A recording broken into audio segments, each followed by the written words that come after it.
Hello friends, welcome to the video about day-to-day use of the Neblee Chef app for your service operation. If you have not watched the video about starting out with Neblee Chef app, I would suggest watching that first. In this video, we assume that the app is installed, set up, and at least one dish is created. So let's launch the app and quickly review the setup we did previously. So previously, we set up the W9 form, uploaded that, and it was validated and approved. So this confirms that. We also set up our profile with the name, basic description. This is demo, so description is pretty sparse, but you should really have a attractive, enticing description, and you can have more than one pictures if you want. We also set up bank account for receiving payment, and that was all done. So right now we are on the home screen, which is essentially the dashboard that tells you everything about your operation, your service. And you can see that we have 2 orders pending, which means that we have 2 orders that are incoming and we have not looked at them yet. We have not either confirmed or rejected those orders. Other things here are, we know if there are any orders that were due for delivery or pickup today, if there are any orders in the pipeline for future deliveries, that will all be shown here. And at the bottom, you will see what kind of income are you creating with this on a month, quarter, and year basis. Anyway, let's look at the pending orders that are in our inbox, so to say. So we have 2 orders pending, one for 11th and one for 25th. So click on the first order, and it's for spinach ravioli 11th, and it's delivery in the evening. So let's confirm that order. Confirm. The order is confirmed.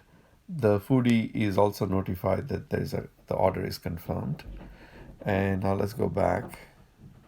So as you can see, it's gone from the pending and it's actually going to be in the pipeline because it's in the future. Let's also try or do rejection of one of the orders. Let's say we cannot fulfill this order. In that case, we can reject it. So the foodie knows that we are not accepting that order. Reject. And it confirms so that we accidentally don't reject order that we didn't mean to. So if you say no, it actually does not do anything. But in this case, we want to reject. So let's say yes. And the order is rejected. Foodie is notified, and the foodie is also refunded for that order. So now if you go back to the orders, you'll see that nothing is pending. We have nothing for delivery today, but we have in our pipeline and future, we have one confirmed order that we are responsible for, and the one rejected one that is just for our information. So that's how the order processing works. We'll talk more about the day on which the order is due. So let's do that next. So now we are looking at the dashboard on a day where we have one order due. So it's telling us that we have 2 orders in the system. One is due today for pickup and the one is still out in the future. So let's click on the orders due today, and it's a confirmed order. We have committed to providing this service for this dish today, and it's due in the afternoon or for the dinner time. So let's think that we have already prepared the dish. We have it available for the foodie to pick it up. So we can click on this order and flag it as ready. So click on ready. And now it changes the status to ready. It also tells foodie that the order is ready for him or her to pick it up. It also sends a chat message to the foodie saying the same thing, that your order is ready, please pick it up.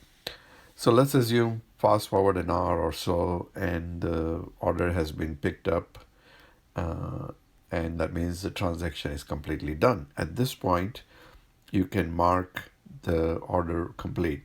You should never mark the order complete before it has been in foodie's hand, or actually the day has gone away, and nobody picked it up, let's say. But till then, you should not mark it as complete, because uh, that will be wrong and the foodie can dispute that. Okay, so in this case, everything is good and ready to go. The order has been picked up, so let's mark it as complete. So at this point, this order life cycle is completely over. We have received the order, confirmed it, made it, flagged it as ready and has been picked up, and we marked it as complete. Having done that, service now recognizes that the order was complete and it actually releases the payment. So in the weekend payment cycle, this order's payment will be included and will be deposited in your bank account that you had already specified. So that marks the complete end of the life cycle of this particular order. So let's look at the chat functionality now. When a foodie has a question about your dish or your service, the easiest way for him or her to contact you is through the chat message. And on your side, when the chat message is coming in, the messages button on top of the screen will change to show the number of messages that are pending. So let's take a look at that functionality. So the button changed to show that there is one message that is incoming. Let's click on that button. It shows that from Demo Foodie, there was a message. Let's look at that message. And apparently he has a question. Does the spinach raviolis contain nuts? So let's respond. Nope. No nuts. Send it.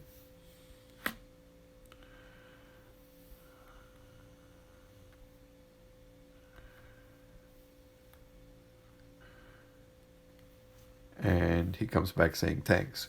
So this kind of interaction is very valuable to foodie. He can get his questions answered quickly, and by responding to such messages quickly, you also build a goodwill and reputation for your service. So it's really critical to be very responsive on chat channel. The app also allows you to view the reviews you receive, reviews and ratings, and add any reply to the reviews. So you can either do it from the side menu, or you can click on the reviews button here, and you can see the overall ratings you've gotten and any reviews that you have. As I mentioned earlier, this is a demo system, so we don't have a lot of data here, but in real life there'll be a lot of reviews here. But let's show you how to reply to this. So you click on the comment on any specific review and say, in this case, we'll just say thank you.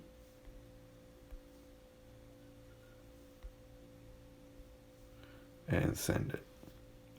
So at this point, you have a conversation going. It hides it by this button so that you don't have too many things and doesn't become a big scrolling list, but you can open and close it. So that's how the reviews are done. Another important aspect of the app is that it allows you to check your income for the last month, last quarter, or the last whole year. So let's look at that. Let's go back to the home screen. And the bottom three buttons give you access to month, quarter, or year based income. In the demo system, as we mentioned earlier, we do not have too much data. In fact, we had only one order that we processed through the system. So it shows $25 income for month as well as quarter as well as the year.